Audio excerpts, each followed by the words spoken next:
अस्सलाम वालेकुम। उम्मीद करता हूँ आप सब भाई खैरियत से होंगे। दोस्तों, जैसा कि आप लोगों को पता है कि मैं अपने चैनल पे तीतर के मुतालिक आप लोगों को मुफीद बातें बताता रहता हूँ। तो आज का जो मेरी छोटी सी वीडियो है वो बहुत ही अहमियत की हामिल है, क्योंकि इन दिनों तीतर के बच्चों को और तीतरों को गर्मी हो जाती है, और शदीद गर्मी की वजह से ख़ास तौर पे जो छोटे बच्चे हैं उन पे बहुत ज़्यादा असर होता है। बड़े तो फिर भी कुछ हद तक इनको बर्दाश्त कर लेते हैं, लेकिन जो छोटे बच्चे होते हैं ना, इन पे गर्मी का बहुत ज़्यादा असर होता है। तो इसलिए आप जो है ना दर्जा हरारत को कम रखें, तकरीबन 30 के इर्द गिर्द ही रखें। इससे ज़्यादा और जो है ना वो ना जाने दें तो बेहतर ही होगा। बाकी इनके खुडों में अगर टेम्परेचर जो है ज़्यादा हो रहा है तो जो मिट्टी होगी उसको गीला कर दिया करें, तो वो फिर मिट्टी में खेलेंगे। मिट्टी को जो है ना उसके अंदर यूँ ही अपने पर वगैरह मारेंगे तो उससे उनके जिस्म का जो टेम्परेचर है वो नीचे आता जाएगा।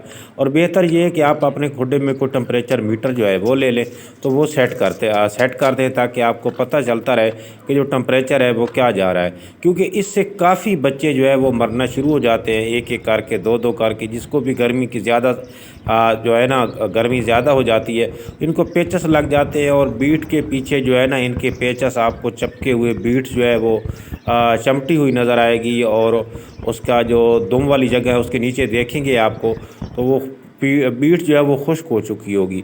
तो इसलिए कोशिश करें, एक तो इनको पानी का जो है इसका उनका ख्याल रखें, बर्तनों की भी सफाई का ख्याल रखें, और इनकी जो है ना गर्मी उनसे इनको बचाने की हर मुमकिन कोशिश करें।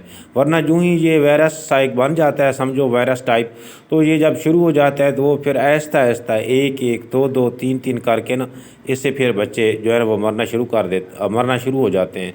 तो अगर आप मेरे चैनल पे पहली मरतबा आए हैं तो आप चैनल को सब्सक्राइब करके आल नोटिफिकेशन को इनेबल कर दें, ताकि तीतर के मुतालिक मेरी हर आने वाली वीडियो का नोटिफिकेशन आपको मिलता रहे। तो मिलेंगे अगली वीडियो में, उस वक्त तक के लिए अल्लाह हाफ़िज़।